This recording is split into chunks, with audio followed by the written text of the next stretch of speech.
Vous êtes à l'écoute de Radio Lorraine Enragée. Aujourd'hui, Jean-Michel Vernochet va nous parler de son dernier livre, L'imposture.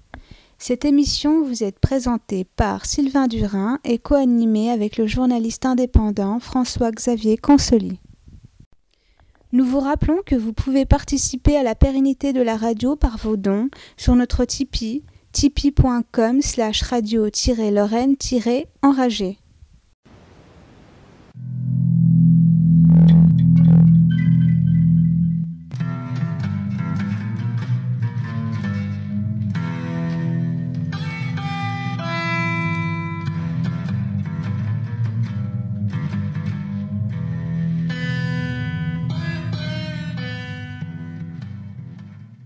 Et bienvenue chers auditeurs sur Radio Lorraine Enragée, c'est Sylvain Durand au micro accompagné de François-Xavier comme d'habitude. Salut FX. Salut mon petit Sylvain. Et aujourd'hui on est accueilli par Jean-Michel Vernochet. Oui, bonjour. Donc nous sommes le dimanche 11 novembre, donc la première question est tout à fait logique. Est-ce que tu peux nous faire un petit résumé des relations Trump-Macron qui sont en train de se jouer aujourd'hui? Oh, c'est très simple et très compliqué à la fois. Monsieur Trump, en arrivant vendredi soir, il était à peine posé sur le tarmac d'Orly qu'il envoyait un tweet absolument meurtrier à la cantonade pour dire que M. Macron était parfaitement insultant. Alors, M. Macron, c'est de la provocation. Je pense qu'il y a une part de calcul dans sa provocation, mais c'est un calcul qui reste sur le fond maladroit. Mais on va y revenir parce que c'est un sujet très important. Il appelle à la construction d'une défense européenne pour se défendre des États-Unis, de la Chine et de la Russie. D'abord, la Russie, il faudrait encore prouver qu'elle soit véritablement agressive ou offensive à notre égard. On est loin du compte. Quant à la Chine, elle est loin. La colonisation économique lui suffit peut-être, économique, financière et autres, lui suffit peut-être pour l'instant. Puis elle a un gros morceau à avaler qui s'appelle l'Afrique. Du temps où il y avait 200 ou 300 000 blancs dans l'Afrique subsaharienne, exception faite de l'Afrique australe. L'Afrique était colonisée, maintenant il y a plus d'1 million de Chinois, mais l'Afrique est libre. Comprenne qui pourra. Quant aux États-Unis, même si on y pense, puisque M. Mitterrand parlait de la guerre économique inexpiable, terrible, silencieuse que nous livrait dans ses dernières mémoires avec M. Benamou. M. Mitterrand nous parlait de la guerre que nous livraient les États-Unis. Ça ne se fait pas de nommer. On nomme pas son adversaire. Mais on va revenir aussi sur les raisons qui peuvent motiver M. Macron, qui n'est pas aussi stupide qu'il en a l'air. En tout cas, si lui est stupide, les gens qui l'entourent ne le sont pas. Ils le sont beaucoup moins. Et donc désigner l'Amérique comme ennemi, là, c'est rester en travers de la gorge de M. Trump. Et à juste titre, donc il a considéré qu'il était insulté, enfin que l'Amérique était insultée. Et l'arrivée au Palais de l'Élysée le samedi à 11h a été assez remarquable. Tout le monde peut se reporter sur YouTube, sur les vidéos. L'huissier de service, je ne sais pas si on appelle ça un huissier, va avec le parapluie sortir M. Trump. Il monte sur le perron, les journalistes les interpellent, les deux hommes se retournent pour la photographie, et M. Macron, l'air d'un petit garçon penaud, essaye d'attraper la main de M. Trump, qui refuse. Alors à un moment donné, M. Trump, sans regarder Macron, lève le pouce, alors M. Macron lève le pouce aussi. Un grotesque achevé. Aussi grotesque presque quand il tient, j'allais presque dire embrassé, par la taille, le petit délinquant, le petit braqueur à l'île de Saint-Martin, en le regardant avec un air tout à fait enamouré. Il est presque aussi ridicule que cela. Mais bon, alors on ne sait pas ce qui s'est passé. On a dit que le terrain avait été déminé, que M. Macron s'était empressé de rassurer M. Trump. Je veux dire que le contentieux, non seulement entre les deux hommes, mais plutôt entre la France et l'Amérique trumpienne, entre l'Europe et les États-Unis tels qu'ils sont aujourd'hui, est réel. Et il est profond, il est grave, il ne porte pas sur un seul dossier. Alors on peut y venir si vous le souhaitez. Ça peut être intéressant de développer justement en quoi, selon toi, la France et l'Union européenne ont un sérieux problème avec les États-Unis. Est-ce que c'est économique, politique? Est-ce que tout ça est rassemblé? Tout à la fois, mon capitaine. Il y a d'abord cette divergence. Les États-Unis veulent se retirer du C'était je ne sais plus comment ça s'appelait, la COP 20. COP 21. La COP, pas 20, mais 21, la COP 21. Donc ça, c'est pas bien. Ça fait pas plaisir à certaines mouvances financières, puisqu'on sait que cette histoire de réchauffement climatique, on sait qu'il y a des changements climatiques, ça c'est indéniable, ou des perturbations climatiques, des troubles climatiques. Mais le réchauffement climatique, qu'on arrête de raser la forêt amazonienne, indonésienne et autres, ça ira peut-être mieux. Mais ça, personne n'en parle. On nous parle des bagnoles et c'est nous qui polluons avec notre petit poêle à bois à la campagne, c'est nous les misérables. Donc il y a la COP 21, ça c'est un grave problème puisque ça remet en cause aussi toute la politique énergétique de la France, de l'Europe, de tout le monde. On pourrait revenir sur la politique énergétique, voilà un sujet intéressant. Mais il y a également le retrait des États-Unis ou la dénonciation plutôt du traité 5+1 avec l'Iran à propos de son programme nucléaire, qui est un programme nucléaire civil et entre guillemets ou supposé militaire, donc, mais qui avait stabilisé la situation au Proche-Orient. Visiblement, il y a le camp, on ne va pas dire l'Amérique, mais le camp occidentaliste fait un procès d'intention à l'Iran, comme on fait un procès d'intention aussi à la Russie, à la Fédération de Russie. Ce procès d'intention veut qu'on cherche des poux. Je vous renvoie à la fable de La Fontaine, le loup et l'agneau. Alors l'agneau dit « je suis innocent, si ce n'est toi, c'est ton frère ». L'agneau a toujours tort. Et alors je ne dis pas que les Iraniens sont des agneaux, hein, loin de là. Très très loin de là. Mais en fait, l'Occident a envie de faire le ménage pour Israël. On a fait le ménage en Libye pour Israël, on a fait le ménage en Syrie, on a essayé de le faire en Syrie pour Israël, on a fait en Irak pour Israël, et on a parfaitement réussi les guerres, puisqu'on a semé le chaos. Et le chaos, c'est ce qui était recherché. Autrefois, c'était diviser pour régner, mais là, c'est aujourd'hui semer le chaos, non pas pour reconstruire sur les décombres, mais pour semer le chaos tout court. Donc, il y a ce contentieux ou ce différend sur le traitement de l'Iran, sachant que Total vient de renoncer à un marché de 4 milliards. Hein. Nous avions des gisements gaziers ou pétroliers, plutôt gaziers. C'était un projet gigantesque. On vient de se retirer. Peugeot, c'est pas tout à fait 1 milliard, mais presque 1 milliard. C'était 15%, je crois, à l'exportation de Renault. Donc ça fait beaucoup de chômeurs. Mais ça, personne n'en parle. Vous remarquerez que les syndicats, aussi bien FO, CGT, personne ne parle de ce retrait pour le dénoncer, comme il y avait eu déjà un premier retrait qui avait coûté aussi des milliers d'emplois, puisque à l'époque, l'Iran était le second marché à l'exportation de la France. On ne le dit pas. Bon. Et retrait au profit de qui? Pardon? Retrait au profit de qui? Des États-Unis, qui font un chantage toujours, puisque Peugeot, prenons le cas de Peugeot, c'était à coquiner avec General Motors.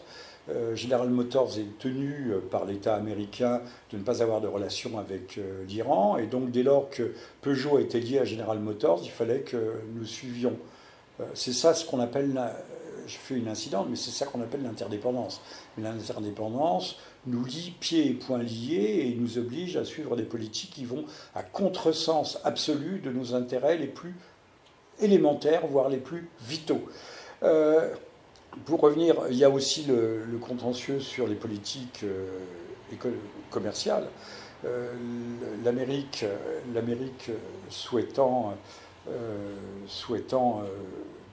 mettant en œuvre un certain protectionnisme qui va à l'encontre de l'idéologie mondialiste dominante. Et puis il y a, mais on va y venir après peut-être, le fameux contentieux sur l'OTAN, sur la défense européenne, sur le parapluie américain, etc. Toujours est-il que si on revient en septembre, je crois que c'était le 20 septembre, à l'Assemblée générale des Nations Unies, M. Macron parle après M. Trump et procède, c'est lui qui a lancé les hostilités, une déclaration d'une violence inouïe, mais d'une violence contenue, pour dénoncer la politique américaine, donc c'est celle de M. Trump, et pour prôner le multilatéralisme. Mais le multilatéralisme, c'est ce que je viens de dire, c'est ça, c'est l'interdépendance, c'est ça qui nous lie. Vous entrez dans l'Europe, dans l'Union européenne, vous ne pouvez pas en sortir, on le voit, il n'y a pas de Brexit possible. Hein, on ne peut plus rien faire. Là aussi, je répète, je reprends ma formule, nous sommes pieds et poings liés. Donc le multilatéralisme, c'est ce qui nous tue.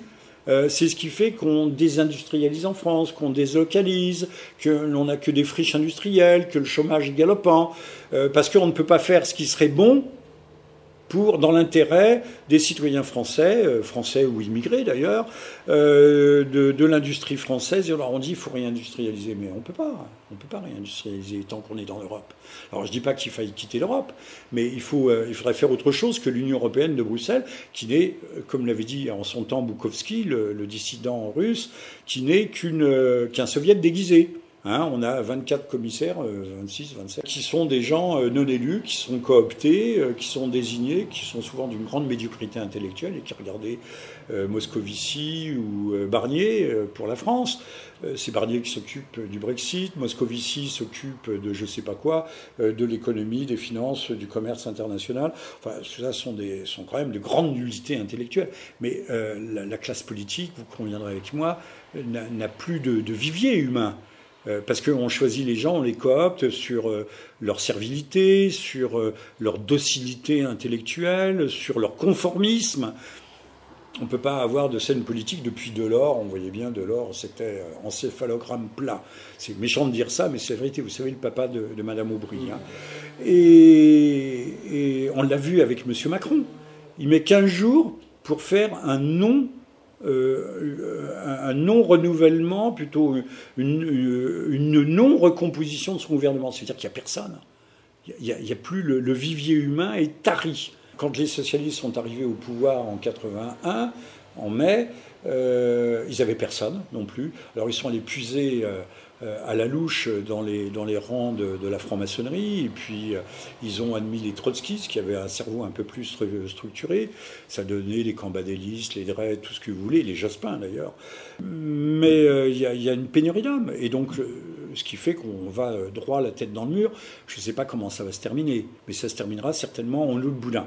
Alors, je termine le dernier grand point d'opposition, c'est pas le dernier, ce n'est pas entre unilatéralisme américain du temps de la montée en puissance quasiment hégémonique des États-Unis entre 90 et 2017, le moment où M. Trump prend le pouvoir. C'est pas l'unilatéralisme, c'est entre multilatéralisme à la Macron, c'est-à-dire l'Union européenne, ce qui ligote les États, ce qui détruit leur souveraineté, et le bilatéralisme, ce qui applique M.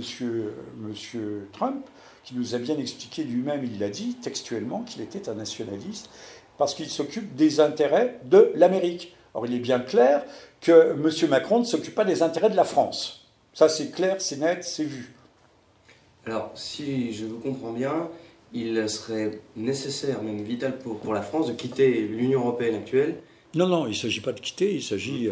J'ai écrit un gros livre en 2006-2007, après le référendum sur le projet constitutionnel européen, qui avait été rejeté par les Hollandais, par les Français.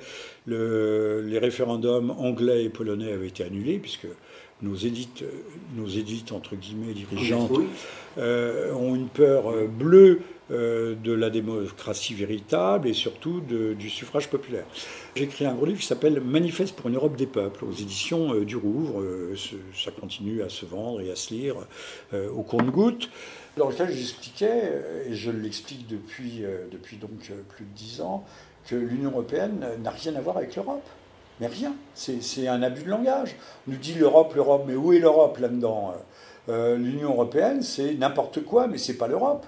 C'est pas l'Europe organique, c'est pas l'Europe charnelle, c'est pas l'Europe des peuples, c'est l'Europe même pas de technocrates, de bureaucrates, d'une idéocratie et qui a ouvert la porte au mondialisme. De toute façon, ce sont des mondialistes qui sont là pour gérer la destruction de l'Europe. Comme M. Macron n'a qu'un seul programme et qu'un seul projet, c'est détruire la France. C'est pas de gérer la pénurie, c'est pas de rattraper, d'arranger, c'est même pas un syndic de faillite, c'est détruire ce qui reste de ce pays.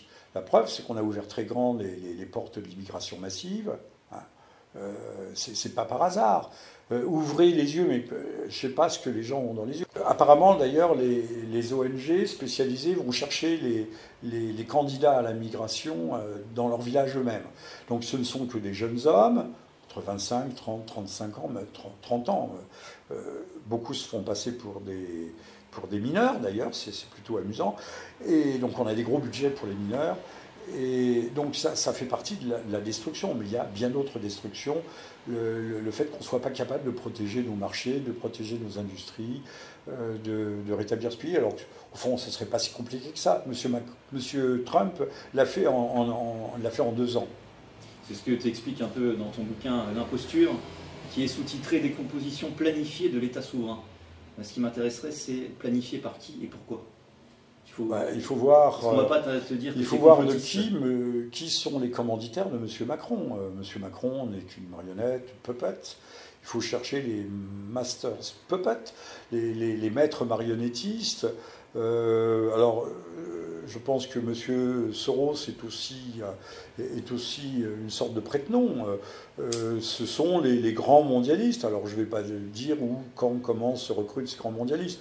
On peut les appeler les ressortissants des oligarchies, apatrides, nomades, tout ce que l'on veut, ou des cryptarchies, ou de l'État profond américain. L'État profond, c'est les très très grands groupes, et les GAFA, dont font partie aujourd'hui les GAFA. Les GAFA, Google, Amazon. Ils sont très anti-Trump d'ailleurs. Ils ne cachent pas qu'ils sont très anti-Trump. Qui sont, évidemment. Alors pour savoir qui sont nos ennemis, il n'y a qu'à voir ceux qui sont anti-Trump. Voilà. Par exemple. Est-ce que c'est pas résumé à grands traits? Parce que précisément. Je suis obligé de schématiser. Je suis obligé de schématiser. On ne peut pas rentrer. On ne va pas faire une conférence de 3 heures. Bien sûr. Oui, on voit aujourd'hui qui a reçu des bombes, des fausses bombes. Aux États-Unis, c'est M. Obama, M. Clinton, Mme Clinton et M. Soros. On voit bien qu'ils sont parmi, mais c'est pas eux, là aussi, à mon avis, ce sont des prête-noms, tous ces gens-là. Mais ce sont des gens qui sont en première ligne. On n'a jamais vu un homme comme Obama, un président, et Obama est le premier en l'espèce, se mobiliser comme il l'a fait pour les élections de mi-mandat. C'est la première fois dans l'histoire des États-Unis. D'ailleurs, vous voyez, il cherche des poules dans la tête, puisque la Floride, qui est un des États les plus importants, on recompte actuellement les bulletins. Comme pour M. Bush, mais là il s'agissait, je parle de George Walker Bush, Bush Junior, il s'agissait de le faire élire. Donc on a recompté les bulletins. À telle enseigne d'ailleurs qu'aux États-Unis, tout le monde commence à se méfier du vote électronique. Ils le disent, qui pourtant pourrait apparaître comme le must, le nec plus ultra. Il faut parler anglais et latin aujourd'hui. Le nec plus ultra de la technique moderne et de la démocratie moderne, et tout le monde disant il faut revenir au bout de papier, quoi. Oui, on se rend compte très vite que le technique a ses limites. Oui, vite atteinte d'ailleurs. Et après la victoire, en demi-teinte, Trump a gardé le Sénat, mais la Chambre des représentants est passée aux démocrates. Est-ce que vous pensez que Trump pourrait... De peu, mais son effet. Oui, mais c'était prévu. Est-ce que Trump peut repasser? Plutôt oui. Plutôt oui. En général, quand on perd la Chambre des représentants, là, il a quand même une bonne avance au Sénat.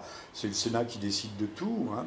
Il a une bonne chance, sauf que l'impeachment, c'est-à-dire la destitution, la procédure ne devrait plus avoir le vent en poupe, mais ils vont l'emmerder, ils vont le harceler, ça va être une guerre de guérilla, on va lui chercher des poules dans la tête, faire des procès sur ci, sur ça. On va dire qu'il a mis sa main aux fesses d'une petite fille il y a 40 ans, par exemple. Tout est possible dans la grande Amérique puritaine, néoconservatrice. Ne jamais oublier que les néoconservateurs sont des trotskistes reconvertis. Ne jamais l'oublier. Ça, c'est le sujet de mon livre en l'an 68, montrant que M. Lénine a eu tout faux. On pourra revenir sur M. Lénine, que la classe ouvrière n'étant plus la classe messianique depuis longtemps, ça fait 50 ans que les grands théoriciens de l'école de Francfort, qui s'étaient installés dans les années 30 aux États-Unis, ont bien compris que la classe ouvrière, c'était plus rien, elle c'était en bourgeoisie, qu'on ne pouvait plus rien faire avec elle. Donc existe le prolétariat, mais on prend toutes les classes, on ne va pas parler de classe, mais de tous les groupes déviants. Les LGBT, déviants, oui. Alors, tous les auditeurs ne sont peut-être pas familiers avec l'expression néoconservateur. Est-ce que vous pourriez nous donner quelques noms de néoconservateurs et pourquoi? Il n'y a que ça. Regardez, allez sur Wikipédia, prenez les gens, les Pearl, Michael Leadin, celui qui voulait la destruction créatrice, je ne vais pas entrer, le détail du concept est intéressant, qui prenait la destruction créatrice de l'Irak pour construire la démocratie. On a bien compris que quand on veut apprendre aux gens à être démocrates, on commence par les bombarder, hein, c'est net. Puis on en tue quelques dizaines, quelques centaines, voire quelques millions, comme ça marche. Mais là, ce sont des bons morts. Hein. Voilà, ce sont des bons morts, ce sont des fascistes morts, donc ça convient à tout le monde, en tout cas à nous, néoconservateurs. Mais c'est eux qui tiennent le haut du pavé à Washington, qui alimentent, qui théorisent le changement du monde. Mais alors, j'ai parlé de l'école de Francfort, mais il y a l'école de Chicago, Milton Friedman, prix Nobel d'économie, qui a théorisé l'hypercapitalisme ou l'anarcho-capitalisme ou l'ultralibéralisme. Voilà, ceci dit, si on voulait s'en donner la peine, détruisons les idées et nous détruirons les structures qui vont avec. Et c'est ce à quoi s'emploient un certain nombre d'individus à travers la planète, avec plus ou moins de succès. C'est une formule de Youssef Indy, l'autre jour, que j'interrogeais. Il dit « Détruisons les structures idéales ». Donc, détruisons les idéovirus, les idéologies. C'est une idée que je défends depuis aussi 40 ou 50 ans. Mais formulée ainsi, on la comprend mieux. Donc, détruisons les systèmes de représentation qui sont complètement mensongers et on détruira les hommes qui les portent. Aussi, et qui sont en fait, pour répondre à la question précédente, qui sont ceux qui ont conçu et qui mettent en œuvre le projet de destruction à la fois de la France et des nations européennes, et de toutes les nations aussi par la même occasion. Et depuis l'élection de Trump, vous pensez qu'il y a eu un véritable changement ? Il y a des frémissements. Regardez Salvini en Italie, Orban en Hongrie, Duterte, c'est aux Philippines, Duterte, non ? Oui, aux Philippines. C'est un populiste qu'on oublie toujours. Jair Bolsonaro au Brésil. Et c'est pas fini. Si on avait des gens moins nuls en France, on aurait une Madame Le Pen peut-être au pouvoir. Mais elle a été choisie parce qu'elle était archi nulle. Je suis navré de dire du mal d'elle, mais enfin bon, elle le mérite. Hein, c'est difficile de dire qu'il y a des gens qui vont encore voter pour elle. Et la stratégie du pouvoir a été extrêmement intelligente, puisqu'il s'agissait de faire le vide. Je ne parle pas seulement de Fillon, mais de tous. De faire le vide entre les gens d'En Marche et la soi-disant extrême droite. M. Macron est toujours sûr d'en l'emporter face à Mme Le Pen. Sauf que M. Macron est en perte de vitesse et que ses propres commanditaires sont en train de sabrer. Tu abordes un point important, puisque à la fois, on a l'impression que Macron se fait attaquer vraiment de partout, alors qu'il a été vendu comme le candidat mondialiste, donc il devrait être totalement dans pro-système. Alors, M. Dupont-Aignan est aussi pro-système, c'est un ancien young leader. Ce qui ne veut rien dire, mais enfin bon, monsieur, c'est pour ça d'ailleurs qu'il s'était un peu accoquiné avec Mme Le Pen. Au moins là, apparemment, il fait tout pour sortir de la liste, quoi. Bah, il a été dans cette liste. Moi, je ne veux pas le défendre, je le connais pas. Non, mais c'est un homme du système. C'est pour ça qu'il n'est pas trop méchant. Et il faut aussi, dans la vitrine démocratique, il faut qu'il y ait des oppositions. Expliquons aussi ce que c'est que les Young Leaders. Forcément ce que c'est. Alors les Young Leaders, maintenant, il y a des Young Leaders qui étaient payés par le Qatar, voire par l'Arabie Saoudite. On est allé dans les banlieues chercher des jeunes gens brillants, hommes ou femmes ou hommes, pour diriger la France de demain. Prenez le métro, allez dans n'importe quel magasin, chez Lidl, ça, vous verrez bien que le grand remplacement a déjà eu lieu. Les Américains, à une époque, ont fait la même chose avec des jeunes gens qui étaient encore français à l'époque, pour prendre le pouvoir. Alors, ils les formaient à l'américaine, ils les rendaient amoureux de l'Amérique, on les chouchoutait. L'Arabie Saoudite fait la même chose, invite des gens à Riyad, des jeunes gens, les forme dans les écoles, pas forcément d'ailleurs en les gavant de wahhabisme, mais on les formate au nouvel ordre mondial. Le wahhabisme, la religion officielle du Qatar et de l'Arabie Saoudite, étant ce qu'a été le communisme pour nous au début du siècle dernier, c'est-à-dire un moyen à la fois de détruire l'islam de l'intérieur et une religion mondialo-compatible. Ça peut paraître bizarre, mais ça l'est. Il ne faut pas oublier que Daesh, on nous fait brère avec Daesh, mais là on pleurait ces temps-ci parce que les gens étaient enfermés à Idlib. Il y avait quand même encore 200-250 000 combattants de l'État islamique ou assimilés. Donc on se plaint quand ils viennent égorger au Bataclan, mais là-bas il faut les sauver, il faut les protéger. Quand ils ne sont pas sauvés et protégés, 2300, dit-on, le chiffre des gens sortis de la Ghouta orientale ou par là, du sud syrien par Israël. Donc j'ai encore trouvé des messages, les grands journaux américains disent bien que les États-Unis ont soutenu Al-Qaïda c'était Al-Nusra, ont soutenu Daesh, par le truchement de l'Arabie Saoudite ou du Qatar, il y avait une répartition, une division sociale du travail, par les armements, les formations, l'encadrement, par tout ce que l'on veut. Les tactiques, sans rentrer dans les détails. Ça, c'est pas une tactique, c'est une stratégie. Oui, une stratégie, mais en tout cas, depuis les Viet Cong en Indochine, en passant par les talibans en Afghanistan contre les soviétiques, c'est une tactique. Ou le FLN contre la France.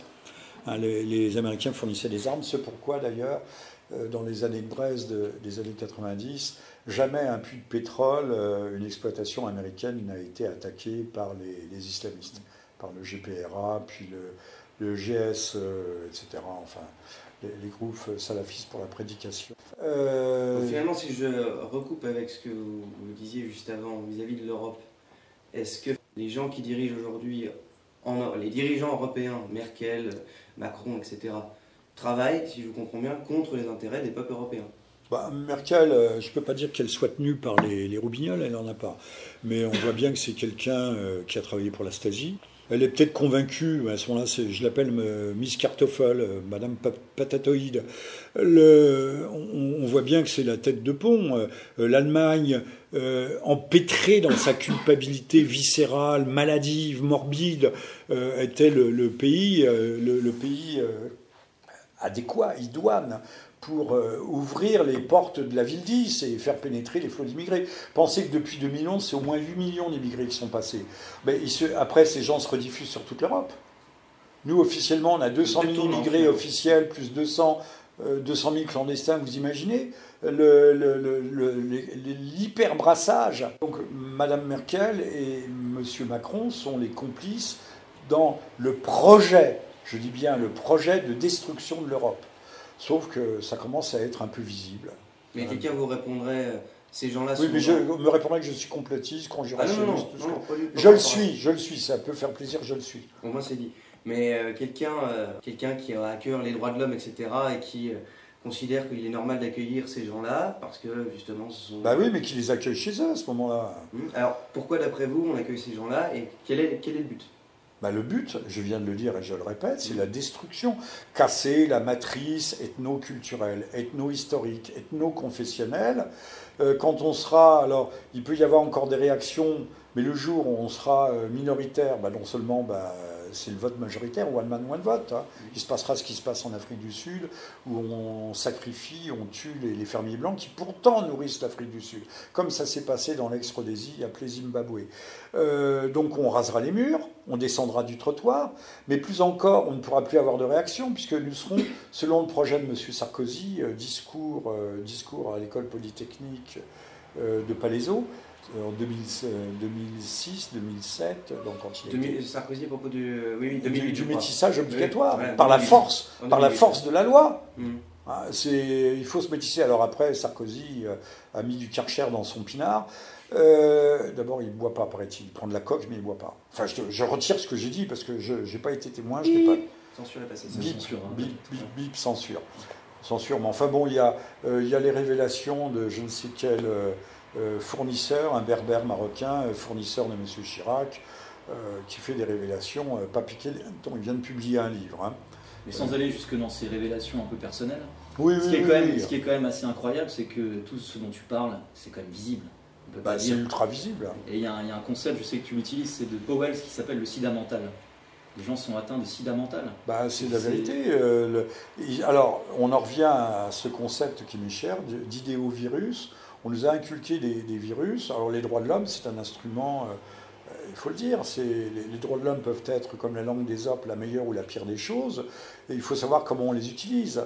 J'ai écrit un gros livre, pas un gros livre, c'est pas vrai, qui s'appelle La théogonie républicaine de Robespierre à Macron, qui est en fait la guerre civile froide, où j'explique que les idéaux de liberté, égalité, fraternité sont magnifiques, dès lors qu'ils restent dans le ciel des idéalités, et dès lors qu'on veut les faire tomber sur terre et en faire des articles de loi, de foi, parce que ça devient une religion et de loi, donc on entre dans le domaine de la coercition, de la démocrature, rien ne va plus. Les droits de l'homme, en principe, mais on pourrait les décortiquer en détail, ils se contredisent les uns les autres. D'abord, nous sommes nous-mêmes, la Constitution, ou l'application, ou l'interprétation de la Constitution française, la Ve République, va maintenant totalement à l'encontre de la Déclaration universelle des droits de l'homme de 1789. Ne parlons pas de celle de 1793. Donc tout est inverti, tout est torturé, tout est déconstruit. Nous pataugeons dans un brouillard permanent. Alors, il est vrai que le bon peuple est perdu, il ne peut pas s'y reconnaître. D'abord, il n'a plus les outils intellectuels. L'éducation nationale n'est plus là pour lui apprendre à raisonner, même à parler français ou à compter. Et donc, perdu dans ce labyrinthe de solitude, il préfère regarder un match de foot. Et là, je le comprends très bien. Est-ce que vous considérez en ce cas que la France, finalement, est malade des droits de l'homme? Un peu ce que vous me dites là. Bah, pas seulement malade, le tiers-monde, c'est un instrument de pression. C'est un instrument de colonisation, de recolonisation, les droits de l'homme. Au nom des droits de l'homme, on impose à tel pays africain de pratiquer la théorie du genre, de ceci, de cela. Alors il y en a qui se rebellent, hein, beaucoup. Beaucoup, ils disent, mais enfin, qu'est-ce que c'est que ces ingérences? Arrêtez de penser à notre place. Non, nous, on ne veut pas faire de mal aux homosexuels, bien entendu, mais ça ne peut pas devenir une norme de société. Or, nous, on veut en faire une norme de société. La force injuste de la loi. Hein. Et un article de foi, puisque ça doit être une foi. Il n'y a pas de différence entre les hommes et les femmes. Ah bon. On peut même ne pas avoir de sexe tout court. Vous avez une barbe et vous dites... tu es une fougère. Je suis une fougère. Qui dit que je suis un homme? Qui dit que je suis blanc? Bien, je crois que nous allons faire une petite coupure musicale, histoire de reposer nos auditeurs, ça fait beaucoup. Donc nous allons écouter le formidable groupe italien Sotto Faccia Semplice, ou SFS, c'est plus simple, avec le morceau Nazione, et on se retrouve juste après.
Essere con me non sarà mai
voulais revenir un peu sur Macron et surtout ce projet d'armée européenne. Puisque à la fois tu nous dis qu'il y a des peuples européens. Est-ce que tu penses que cette armée européenne verra le jour déjà dans le cadre actuel? Et si oui, on verra. Mais si, admettons, demain, les camps nationalistes reprennent le pouvoir, est-ce que tu serais pour quand même ce projet? Que le continent européen ait son armée propre? Alors, je vais essayer de faire des réponses simples pour des affaires qui sont compliquées, qui ne sont pas si compliquées que ça, mais sur lesquelles il faut avoir quelques bases. Il est évident que si on voulait construire l'Europe dont je parlais tout à l'heure, qui ne soit pas l'Union européenne abus de langage, escroquerie intellectuelle, si on construit une Europe puissance, bien entendu, il faudrait retrouver une indépendance. Comme la Chine est indépendante, comme la Russie est indépendante, et se doter des moyens de la puissance, non pas des moyens d'agresser, mais des moyens de se faire respecter. Si vis, pacem, parabellum. Si tu veux la paix, tu prépares la guerre.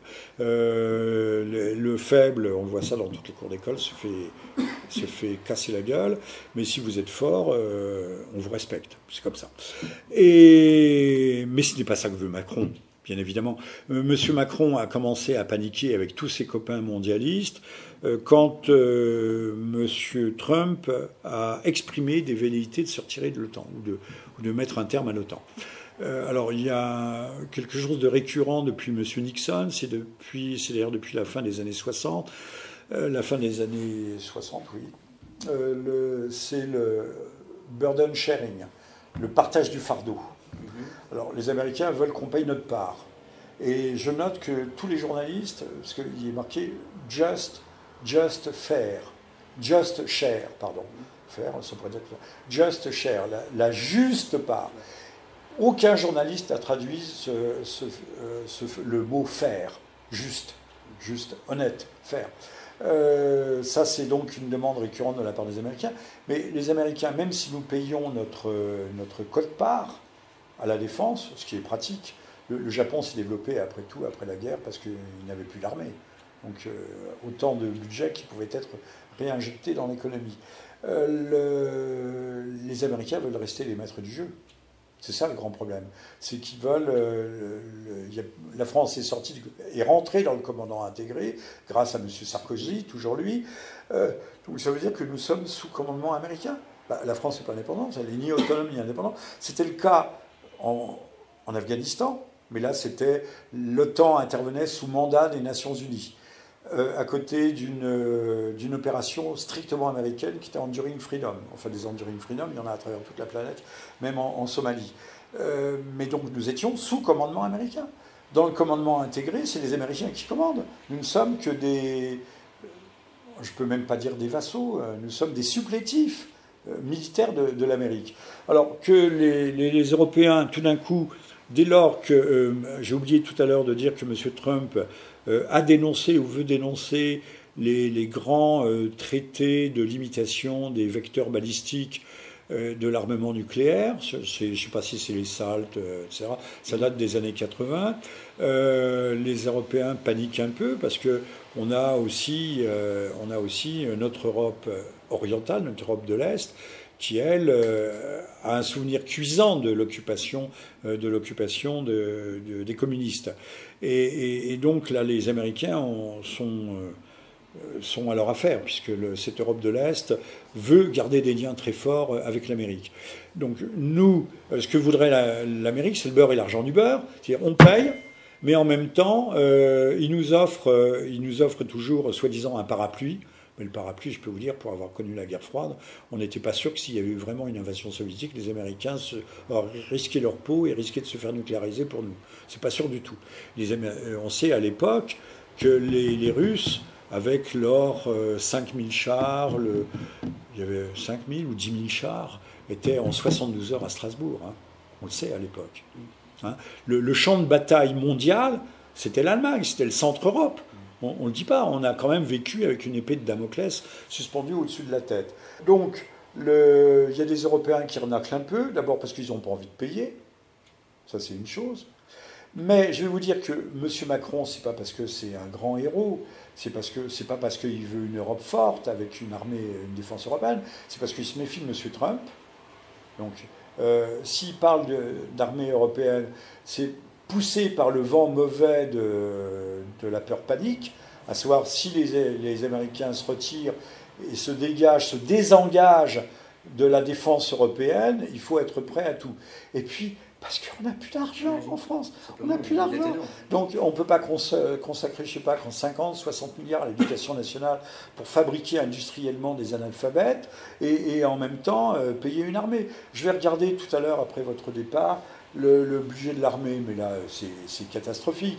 Alors que nous servons de supplétifs sur un certain nombre de théâtres d'opérations africains. Ça a commencé avec la Libye, parce que c'était l'Amérique, l'Amérique de M. Obama. Que ce soit dans le Sahel, que ce soit en Centrafrique ou autre, on défend les intérêts occidentalistes, on ne défend pas les intérêts français. Bon, je me demande très bien ce qu'on va faire parfois là-bas, je me le demande très fort, même s'il y a des officiers français, des vieux croutons français qui disent « Cocorico, la France existe encore, elle est présente, elle joue son rôle, elle défend les pauvres Africains ». Bon, mais on n'a plus appris à raisonner, on ne raisonne plus dans ce pays. Donc on n'a plus d'argent, et M. Macron voudrait syndiquer le financement de l'armée française, syndiquer, le mettre dans le grand pot européen, comme à un moment donné, l'Irlande, le Portugal, l'Espagne, la Grèce, maintenant l'Italie, auraient voulu syndiquer les dettes de tous ces pays dans un grand pot européen, ce que ne voulaient pas les Allemands. Et vis-à-vis de la protection européenne, ça recoupe la création, en ce moment même, d'une armée européenne, mais sous contrôle allemand, qui fait que... Mais comme l'Allemagne, pour l'instant, est toujours sous contrôle américain, comme ça, on est tranquille. Pensez une chose, c'est en 54 ou en 55 que l'Allemagne entre dans l'OTAN, mais l'Allemagne est toujours un pays occupé. L'Allemagne, il y a toujours des bases américaines, sur tout le territoire allemand. C'est De Gaulle qui, en 1966, demande aux Américains de dégager et se retire du commandement intégré, mais on était un pays occupé. Souvenez-vous de l'AMGOT, le gouvernement d'occupation américain, qui sorti avec ses propres dollars, sa propre monnaie et sa propre administration. On a un peu oublié ça. Les Américains ne seront jamais venus nous libérer, ils nous ont envahis. Si vous regardez les journaux de l'époque, invasion, il n'y a jamais marqué libération de la France ou libération de l'Europe. Jamais. Jamais. Ça ne les intéressait pas de nous libérer. Il y a eu un partage du monde d'abord à Téhéran, puis à Yalta, entre les grands blocs. Mais nous, qui était-on là-dedans? Rien du tout. Et donc, l'Allemagne, il faut savoir, on parle toujours de la Constitution. Il n'y a pas de Constitution en Allemagne, il y a une loi fondamentale. L'Allemagne est un pays sans Constitution. C'est un pays... Alors, moins depuis la chute du mur de Berlin et la réunification, on peut dire que l'Allemagne s'est émancipée à ce moment-là, mais l'Allemagne a été un pays occupé jusqu'à cette date, au moins jusqu'en 1990. Pays occupé. L'Europe était toujours sous occupation américaine. Et elle l'est toujours. Et elle l'est toujours de facto.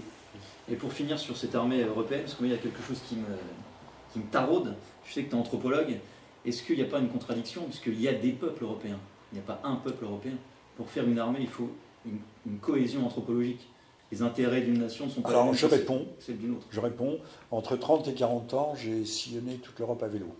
Je peux te dire que la cohérence anthropologique, elle est réelle. Même quand je suis allé, je disais l'Ukraine, c'est pas l'Europe. Quand je suis allé en Ukraine, j'étais en Europe. Tu me diras, les enjeux, les intérêts des nations sont pas oui, mais ça c'est autre chose.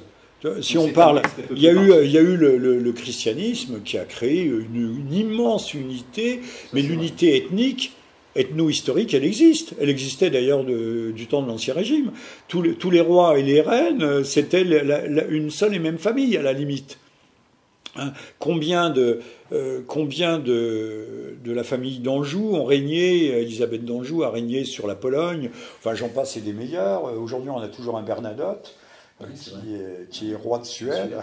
Enfin lui c'est pas l'Ancien Régime, c'est plus un arriviste. Non, c'est en tout cas bon, il a su se placer le brave. Voilà, c'est ça. Mais tu verrais cette cohérence anthropologique? Moi je la vois, le christianisme, même s'il est orthodoxe, crée une unité. Alors bien sûr il y a le grand désaccord, le grand schisme entre Byzance, Constantinople et Rome. Mais s'allier avec des Anglais et des Allemands dans une même armée, ce serait quelque chose de... Surtout des Anglais. De très surprenant quand même. Il reste que deux armées en Europe, hein. L'armée anglaise, l'armée française, il n'y en a pas d'autres. Les Allemands, c'est un peu de Suédois, un peu de Polonais, mais il n'y a pas d'armée. Hein. Non, non, on peut très bien. Pourquoi avec les roast beef? Les Anglais, c'est les roast beef.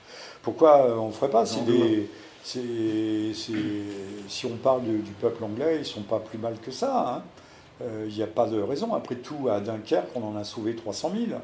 Enfin, c'est M. Hitler, le chancelier Hitler, qui les a laissés sauver. Eh bien, merci Jean-Michel Vernochet pour votre bel entretien. Oui, alors je rappelle qu'aux éditions Contre-Culture, il y a Macron, l'imposture. C'est un petit livre, très lisible et important. Un livre plus dense, mais tout aussi important au retour aux sources, qui s'intitule La guerre civile froide.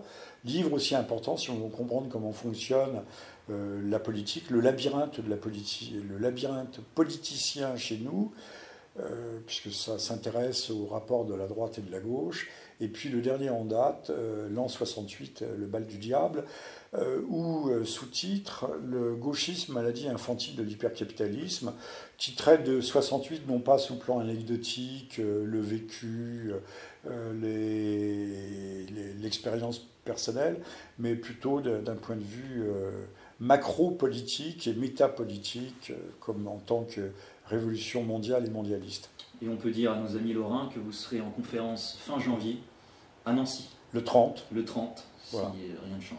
Et je vous en supplie, achetez les livres, parce que nous n'existons et nous ne pouvons travailler que si nous avons un minimum d'encouragement, et la vente des livres constitue ce minimum d'encouragement. C'est évidemment pas un commerce. Nous écouter suffit pas. Absolument. Merci à tous. À très bientôt. À la prochaine. Merci à vous, merci à toutes et à tous.